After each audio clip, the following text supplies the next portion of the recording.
Après le lancement formel de la campagne pour les élections européennes, les Verts labourent le terrain. C'est à Stockholm que le co-tête de liste des écologistes, le néerlandais Bas Eickhout, s'est rendu pour suivre la manifestation en faveur du climat. Elle doit servir de déclencheur pour revoir à la hausse les ambitions environnementales de l'UE.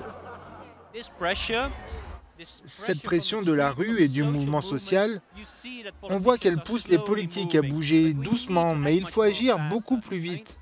Selon moi, le changement climatique est une urgence, une vraie crise. Lorsque l'on a connu une crise bancaire, les politiciens ont été très rapides pour sauver les banques. Et bien maintenant, il nous faut être aussi rapides pour sauver la planète.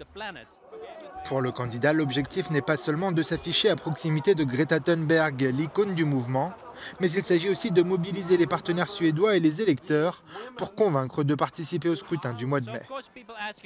Bien sûr, les gens demandent « Qu'est-ce que vous faites ?» Mais je pense qu'il faut s'éloigner des sujets techniques. Si vous dites qu'au Parlement européen, il y a les mêmes partis politiques qu'au Parlement national, que l'on discute des politiques du changement climatique, de l'énergie, de l'agriculture, et que la couleur du Parlement européen détermine l'orientation de ces politiques, eh bien alors les gens comprennent vite ce que ces élections européennes signifient.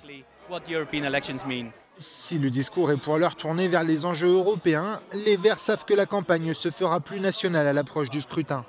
C'est pourquoi les écologistes veulent agir le plus tôt possible pour proposer un programme à l'échelle des États membres.